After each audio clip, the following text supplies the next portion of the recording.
നമസ്കാരം. ഏവർക്കും pre market റിപ്പോർട്ട്സുകളിലേക്ക് സ്വാഗതം. ഇന്ന് ഒക്ടോബർ 24, 2025 വെള്ളി. ഇന്ന് ഒത്തിരിയേറെ പ്രധാനപ്പെട്ട ഗ്ലോബൽ ഇവൻറ്റുകൾ നടക്കാനിരിക്കുന്ന ഒരു ദിനമാണ്. അതുകൂടാതെ ഇന്നലെ നടന്ന പ്രധാനപ്പെട്ട ഗ്ലോബൽ ഇവൻറ്റിൻ്റെ റിസൾട്ട് തുടങ്ങി പ്രധാനപ്പെട്ട കാര്യങ്ങൾ നമുക്ക് ഈ വീഡിയോയിൽ ഡിസ്കസ് ചെയ്യാം. വരുമാന പുനരുജ്ജീവനം, ഉത്സവ സീസണിലെ ആവശ്യം വർദ്ധിച്ചത്, വിദേശ ധനകാര്യ സ്ഥാപനങ്ങളുടെ വരവ് പുതുക്കൽ എന്നിവയിലുണ്ടായ ശുഭാപ്തി വിശ്വാസത്തെ തുടർന്ന് തുടർച്ചയായി ആറാമത്തെ ട്രേഡിംഗ് സെക്ഷനിലും ഇന്ത്യൻ മാർക്കറ്റിന് നേട്ടത്തോടുകൂടി വ്യാപാരം അവസാനിപ്പിക്കുവാൻ സാധിക്കുകയുണ്ടായി. എങ്കിലും തുടർച്ചയായിട്ട് 5 ട്രേഡിംഗ് സെക്ഷനിൽ ബയേഴ്സായിട്ട് മാറിയിരുന്ന വിദേശ ധനകാര്യ സ്ഥാപനങ്ങൾ ഇന്നലെ 1165.94 കോടി രൂപയ്ക്ക് ഇന്ത്യൻ ക്യാഷ് മാർക്കറ്റിൽ നിന്നും സെല്ലിംഗ് ആണ് നടത്തുകയുണ്ടായത്. അതേസമയം ആഭ്യന്തര ധനകാര്യ സ്ഥാപനങ്ങൾ 3893.73 കോടി രൂപയ്ക്ക് ബൈയിങ്ങും നടത്തുകയുണ്ടായി. ഇന്നത്തെ സെല്ലിങ്ങോടുകൂടി വിദേശ ധനകാര്യ സ്ഥാപനങ്ങൾ ഇന്ത്യൻ മാർക്കറ്റിൽ നെറ്റ് സെല്ലേഴ്സ് ആയിട്ട് മാറുകയുമുണ്ടായി. ഇന്നത്തെ നമ്മുടെ മാർക്കറ്റിലേക്ക് സ്പെസിഫിക് ആയിട്ട് വന്നു കഴിയുമ്പോൾ അനലിസ്റ്റുകളുടെയും എക്സ്പേർട്ടുകളുടെയൊക്കെ അഭിപ്രായ പ്രകാരം നിഫ്റ്റിക്ക് 25,700 എന്ന ലെവലിന് മുകളിലായിട്ട് നിലനിൽക്കുവാൻ സാധിക്കുന്നിടത്തോളം നിഫ്റ്റിയുടെ 26,000, 26,100 എന്നീ ലെവലുകളിലേക്കുള്ള പ്രയാണം തള്ളിക്കളയാനാവുകയില്ല.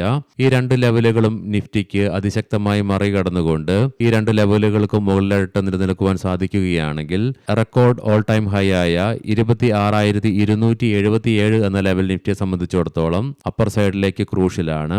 ഈ ലെവൽ നിഫ്റ്റിക്ക് അതിശക്തമായി മറികടക്കുവാൻ സാധിച്ചെങ്കിൽ മാത്രമേ പുതിയ റെക്കോർഡ് ഹൈകൾ നിഫ്റ്റിക്ക് ക്രിയേറ്റ് ചെയ്യുവാൻ സാധിക്കുകയുള്ളൂ.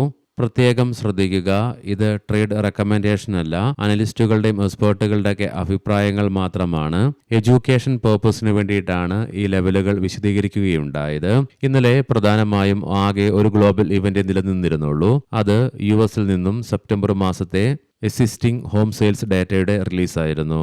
ഓഗസ്റ്റ് മാസം 4 മില്യൺ റിപ്പോർട്ട് ചെയ്യപ്പെട്ട എക്സിസ്റ്റിംഗ് ഹോം സെയിൽസ് സെപ്റ്റംബർ മാസത്തേക്ക് വന്നപ്പോൾ മാർക്കറ്റ് ഫോർകാസ്റ്റ് ചെയ്തതുപോലെ തന്നെ 4.06 മില്യൺ ആയിട്ട് തന്നെ റിപ്പോർട്ട് ചെയ്യപ്പെടുകയുണ്ടായി. ഇന്ന് പ്രധാനപ്പെട്ട ഒത്തിരിയേറെ ഗ്ലോബൽ ഇവന്റുകൾ നിറഞ്ഞ ഒരു ദിനമാണ്. രാവിലെ നമ്മുടെ മാർക്കറ്റ് ഓപ്പൺ ആകുന്നതിന് മുന്നേ 5 മണിയോടുകൂടി ജപ്പാനിൽ നിന്നും സെപ്റ്റംബർ മാസത്തെ ഇൻഫ്ലേഷൻ ഡാറ്റ റിലീസ് ചെയ്യുന്നുണ്ട്. രാവിലെ 11:30 UK നിന്നും സെപ്റ്റംബർ മാസത്തെ റീറ്റെയിൽ സെയിൽസ് ഡാറ്റ റിലീസ് ചെയ്യപ്പെടുന്നു.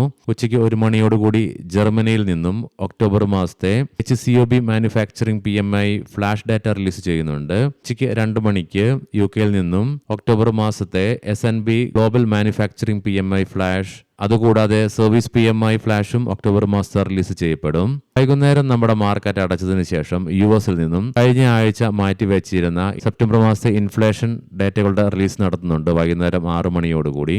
ഇനി നമുക്ക് ഗ്ലോബൽ മാർക്കറ്റുകൾ പരിശോധിക്കാം. ഇന്നലെ ക്രൂഡ് ഓയിലിന്റെ വിലയിലുണ്ടായ ഉയർച്ച മൂലവും നിലവിൽ ജിയോ പൊളിറ്റിക്കൽ ടെൻഷൻസിന് അയവ് വന്നതിനാലും മാത്രമല്ല പ്രധാനപ്പെട്ട കമ്പനികളുടെ ക്വാർട്ടർലി ഏർണിംഗ്സ് തരക്കേടില്ലാതെ വന്നതിനെ തുടർന്നും ഇന്നലെ US മാർക്കറ്റിൽ S&P 500നും നാസ്ഡാക്കിനും നേട്ടത്തോടുകൂടി തന്നെ വ്യാപാരം അവസാനിപ്പിക്കുവാൻ സാധിച്ചു. എന്നാൽ അതേസമയം നിലവിൽ ഡോ ജോൺസ് ഫ്യൂച്ചർ 10 പോയിന്റുകളുടെ നഷ്ടത്തോടു കൂടിയിട്ടാണ് വ്യാപാരം തുടർന്നുകൊണ്ടിരിക്കുന്നത്.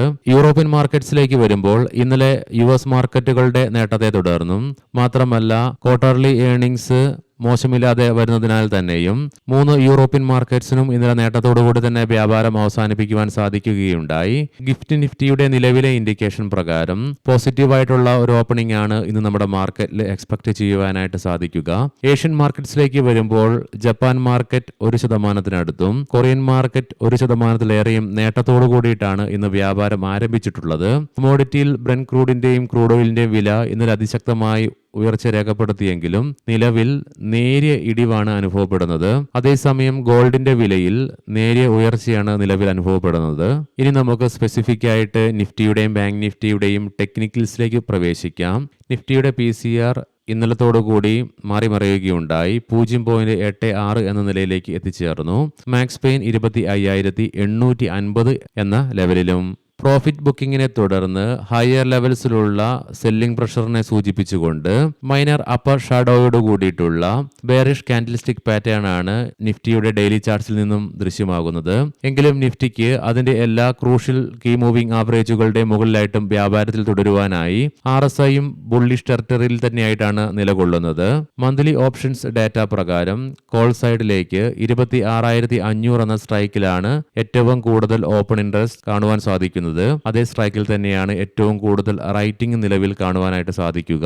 അതേസമയം 25,500 എന്ന സ്ട്രൈക്കിലാണ് പുട്ട് സൈഡിലേക്ക് ഏറ്റവും കൂടുതൽ ഓപ്പൺ ഇൻട്രസ്റ്റ് കാണുവാൻ സാധിക്കുന്നതെങ്കിലും 26,000 എന്ന സ്ട്രൈക്കിലായിട്ടാണ് ഏറ്റവും കൂടുതൽ പുട്ട് റൈറ്റിംഗ് നിലവിൽ കാണുന്നത്. ബാങ്ക് നിഫ്റ്റിയുടെ PCR 1.11 എന്ന നിലയിലും മാക്സ് പെയിൻ 57,400 എന്ന ലെവലിലുമായിട്ട് നിലകൊള്ളുന്നു. ഇന്നലെ ബാങ്ക് നിഫ്റ്റിക്ക് ഫ്രഷ് റെക്കോർഡ് ഹൈ ക്രിയേറ്റ് ചെയ്യുവാൻ സാധിച്ചെങ്കിലും അത് നിലനിർത്തുവാനായില്ല. സോ അതിനെ തുടർന്ന് മാത്രമല്ല ഇൻട്രാഡേ വോൾട്ടാലിറ്റിയെയും ഹയർ ലെവൽസിലുള്ള സെല്ലിംഗ് പ്രഷറിനെയും സൂചിപ്പിച്ചുകൊണ്ട് long upper and minor lower ഷാഡോസോട് കൂടിയിട്ടുള്ള ബെയറിഷ് കാൻഡിൽസ്റ്റിക് പാറ്റേൺ തന്നെയാണ് ബാങ്ക് നിഫ്റ്റിയുടെ ഡെയിലി ചാർട്ട്സിൽ നിന്നും കാണുവാനായിട്ട് സാധിക്കുക. എങ്കിലും ബാങ്ക് നിഫ്റ്റി അതിന്റെ എല്ലാ കീ മൂവിംഗ് ആവറേജുകളുടെ മുകളിലായിട്ടാണ് വ്യാപാരം അവസാനിപ്പിക്കുകയും ഉണ്ടായത്. RSI 76.64 എന്ന ലെവലിലായിട്ട് നിലനിൽക്കുവാനും സാധിച്ചു. മന്ത്ലി ഓപ്ഷൻസ് ഡാറ്റ പ്രകാരം കോൾ സൈഡിലേക്ക് 60,000 എന്ന സ്ട്രൈക്കിലാണ് ഏറ്റവും കൂടുതൽ ഓപ്പൺ ഇൻട്രസ്റ്റ് കാണുവാൻ സാധിക്കുന്നതെങ്കിലും 58,500 എന്ന സ്ട്രൈക്കിലായിട്ടാണ് ഏറ്റവും കൂടുതൽ റൈറ്റിംഗ് കാണുവാനായിട്ട് സാധിക്കുക. അതേസമയം 57,000 എന്ന സ്ട്രൈക്കിലാണ് പുട്ട് സൈഡിലേക്ക് ഏറ്റവും കൂടുതൽ ഓപ്പൺ ഇൻട്രസ്റ്റ് കാണുവാൻ സാധിക്കുന്നതെങ്കിലും 58,500 എന്ന സ്ട്രൈക്കിലായിട്ടാണ് ഏറ്റവും കൂടുതൽ പുട്ട് റൈറ്റിംഗ് നിലവിൽ കാണുന്നത്. മാർക്കറ്റ് ടൈമിൽ റിയൽ ടൈം അപ്ഡേറ്റ്സ് നൽകുവാനായിട്ട് ടെലഗ്രാം ഗ്രൂപ്പ് നമ്മൾ ക്രിയേറ്റ് ചെയ്തിട്ടുണ്ട്. ഗ്രൂപ്പിന്റെ ലിങ്ക് ഫസ്റ്റ് കമന്റ് ബോക്സിൽ നൽകിയിട്ടുണ്ട്. അതിൽ ക്ലിക്ക് ചെയ്ത് ജോയിൻ ചെയ്യാവുന്നതാണ്. ഇനി നമുക്ക് ഇന്നത്തെ പ്രധാനപ്പെട്ട സ്റ്റോക്കിംഗ് ന്യൂസുകൾ പരിശോധിക്കാം. മുൻകൂട്ടി ഓർമ്മിപ്പിച്ചുകൊള്ളട്ടെ, ഇതൊരു ബൈ ഓർ സെൽ റെക്കമെൻഡേഷൻ അല്ല. കോൾഗേറ്റ്, പാമോലിവ് ഇന്ത്യ പറയാൻ പോകുന്ന റിസൾട്ടുകളൊക്കെ Q2 ഇയർ ഓൺ ഇയർ ബേസിസിലാണ്. കമ്പനിയുടെ പ്രോഫിറ്റിൽ 17.1% ഇടിവ് രേഖപ്പെടുത്തിയപ്പോൾ റവന്യൂവിലും 6.2% ഇടിവാണ് രേഖപ്പെടുത്തുകയുണ്ടായത്. എബിറ്റയും 6.4% ഇടിവ് രേഖപ്പെടുത്തി. എന്നാൽ അതേസമയം 24 രൂപ പെർ ഷെയർ ഇൻട്രീം ഡിവിഡൻഡും കമ്പനി പ്രഖ്യാപിച്ചു. സാഗ സിമന്റ് കഴിഞ്ഞ തവണ ഇതേ പ്രാവശ്യം 56.98 കോടി രൂപയായിരുന്ന കമ്പനിയുടെ ലോസ് 44.17 കോടി രൂപയായി ചുരുക്കുകയുണ്ടായി. അതേസമയം റവന്യൂവില് 26.7% വർധനവും രേഖപ്പെടുത്തി. PTC ഇന്ത്യ ഫിനാൻഷ്യൽ സർവീസസ് പ്രോഫിറ്റിൽ 86.2% ഉയർച്ച രേഖപ്പെടുത്തിയപ്പോൾ റവന്യൂവില് 19.3% ഇടിവാണ് രേഖപ്പെടുത്തിയത്. സൗത്ത് ഇന്ത്യ പേപ്പർ മിൽസ് കഴിഞ്ഞ തവണ ഇതേ ക്വാർട്ടറിൽ 1.21 കോടി രൂപയുടെ ലോസ് ആയിരുന്നു കമ്പനി റിപ്പോർട്ട് ചെയ്തതെങ്കിൽ ഈ ക്വാർട്ടറിൽ 2.8 കോടി രൂപയുടെ ലാഭത്തിലേക്ക് കമ്പനി എത്തിച്ചേരുകയുണ്ടായി. റവന്യൂവില് 9.6% വർധനവും രേഖപ്പെടുത്തി. അരിഹാന്ത് ഫൗണ്ടേഷൻസ് ആൻഡ് ഹൗസിംഗ് കമ്പനിയുടെ ക്വാർട്ടർലി ബിസിനസ് അപ്ഡേറ്റില് വിൽപ്പന നടത്തിയ ടോട്ടൽ ഏരിയയില് 44% വർധനവ് രേഖപ്പെടുത്തിയപ്പോൾ ടോട്ടൽ സെയിൽസ് വാല്യൂവില് 13% വർധനവും രേഖപ്പെടുത്തി. AGI ഇൻഫ്ര ഇക്വിറ്റി ഷെയറുകൾ ഇഷ്യൂ ചെയ്യുന്നതിലൂടെ 500 കോടി രൂപ ഫണ്ട് സമാഹരിക്കുന്നതിന് ഡയറക്ടർ ബോർഡ് അംഗീകാരം നൽകി.